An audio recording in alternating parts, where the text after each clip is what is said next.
Hello aspirants, this is me Yasmin Gill presenting to you the PIB highlights of 2nd of Feb. So do follow all these videos on this particular link. Plus if you find the course is useful for your preparation, please do not forget to rate and review the course. So let's begin.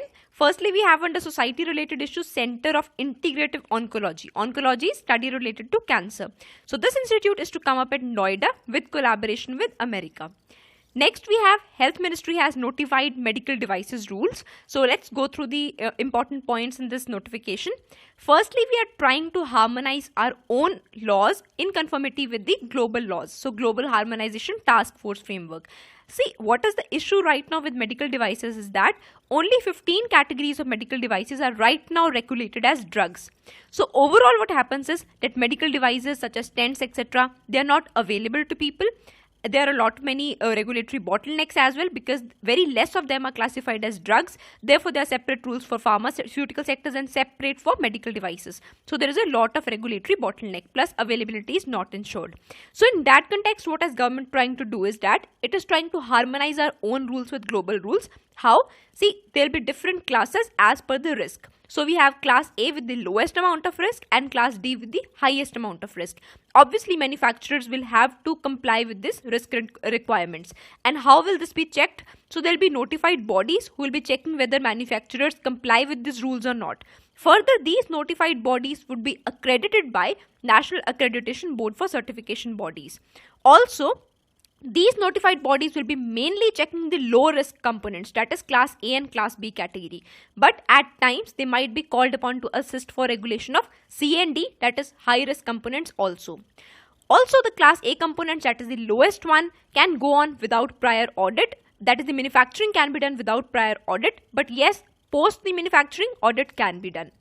Also, most important thing is that class A and class B, that is the low risk one, the license would be given by state, whereas for C and D, they'll be regulated by center. So this is how we are trying to reform the medical devices sector.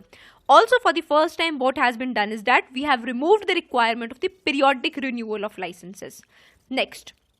Government of India has entered into a financing agreement with World Bank. It being a financing agreement, this was entered to by Department of Economic Affairs. And what is it for? It is to improve the quality of technical education that is given in our educational institutes. Sorry, not educational, engineering institutes. Next, funds for research and development. So this is one small data which you can use in your answers or maybe essay. So right now our spending as compared to other emerging markets as well as developed countries is very less in research. So India spends less than 1% of our GDP on research. Though government has certain specific programs, for example, we have two main important programs for research and development. One is Imprint, the other is Uchatar Avishkar Yojana. So the Imprint program, it is for 3 years. And it's a 50-50 collaboration. So 50% by Ministry of HRD and 50% by the participating ministry. Any participating ministry that is to work for research and development. Second, we have Uchatar Avishkar Yojana. This is for 2 years. Imprint was for 3 years. This is for 2 years. And in this, 50% as in the previous one by MHRD. But the rest 50% is further divided. So we have 25% by industry because it's an industrial related program, Uchatar Avishkar Yojana, and 25% by the participating ministry. Next, scheme of autonomous colleges. So evident from the name itself, this is to provide autonomy, operational autonomy and academic autonomy to colleges. And this is being implemented by UGC, which manages the higher educational institutions. Also, the scheme is open for any college. So any number of colleges can apply to it. But yes, there are certain prerequisites for it. Next, we have India Innovation Index. Very important.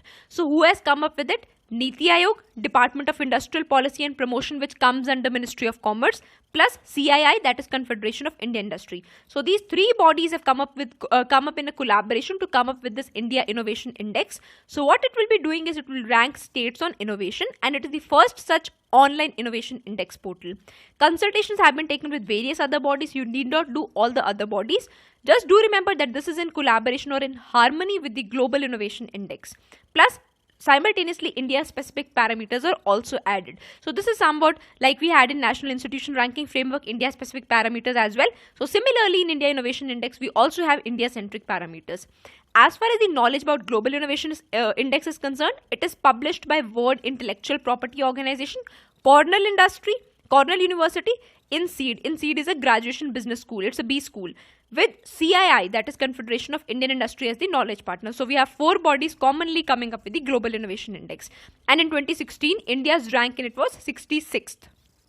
Next, under polity governance, we have Prime Minister's Award for Excellence in Public Administration. So this is given both at the center and the state level by Prime Minister. Plus, it is presented on Civil Service Day, and this day, very important for us. So Civil Service Day is organized by Department of Administrative Reforms and Public Grievances, DARPG, which further comes under Ministry of Personnel. Next, under economics, we have executive development program, about which we did yesterday also. So Rajiv Gandhi National Aviation University, in order to boost the civil aviation sector in India, has come up with this program for the first time. This is in collaboration with US, and the campus where it will be launched is in Raebareli, UP. Next, we have agro-metallurgical advisory services. So quick short snippets regarding it. So it is under this advisory system is given to the farmers so that they get appropriate weather related risk assessment. This is obviously given by Indian Metallurgical Department, or IMD, given at district level and under the Grameen Krishi Mausam Seva. Next, we have, as in the budget, we came to know that infrastructure status has been given to affordable housing. Now, how this will help? See, firstly, housing is one such sector which has seen least amount of criticism from various economic experts. Why? Because housing is one thing which gives security to a person plus a sense of dignity. Therefore, housing is very much less criticized for the amount of money that is spent on it. Now, infrastructure sector status has been given to housing, and how will this status help? Firstly, it will help the builders in getting low interest loans and long term loans. Simultaneously, the lending institutes, their perception will also change. So they will look positively at housing loans rather than looking at them negatively. Simultaneously, large public sector investors such as EPFO, that is Employee Provident Fund Organization, they have a mandatory obligation to invest some amount of their funds in infrastructure projects. And now, because housing is also declared as an infrastructure project, so they will have to mandatorily give some amount of their fund to housing as well. Lastly, even the buyer, people like you and me, will also benefit. Why? Because we will see a reduced cost of housing. Next, we have International Engineering and Technology Fair. This is organized, it's a very important fair, and it's organized by Confederation of Indian Industry every 2 years. And this year, Japan, which has been the partner country for the 4 previous times, it has become the partner country this very year for the 5th time. Next, this is very not that important. So India and Italy, they had signed an MOU for technical cooperation in railway safety sector. Then we have Gati se Pragati. So what is it? See, there is a regional rapid transit system. This regional rapid transit system for cities particularly, see what it does is it manages 3 corridors in India as given. You need not remember the names of the 3 corridors, just remember it is in the NCR region.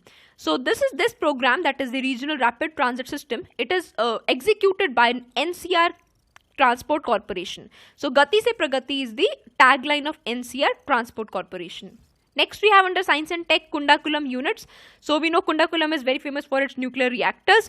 So do remember which are the type of nuclear reactors that are present there. One is pressurized heavy water reactor, other is light water reactor. We'll do more about them in the MCQ section. Also noteworthy point is that in the power generation sector from nuclear mechanism, no private sector collaboration is allowed. So right now, if you want to produce power from nuclear, there are only 2 organizations which are responsible for it. One is NPCIL, that is Nuclear Power Corporation of India Limited, and the second one is Bhavini, very important, Bharatiya Nabhikya Vidyut Nigam Limited. So there is no private sector collaboration in it. Lastly, we have certain important nuclear plants coming up. Firstly, we have Haripur in West Bengal. This has been given in principle approval and in collaboration with Russia.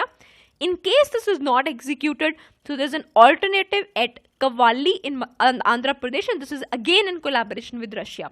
Lastly, in principle approval has also been given to Kovada, which is in Andhra Pradesh. So this is in collaboration with US. Next, we have under Environment World Wetlands Day. So it has been celebrated this year at Bhoj Wetlands in Bhopal. Bhopal's name itself was derived from Bhoj, who was the king there.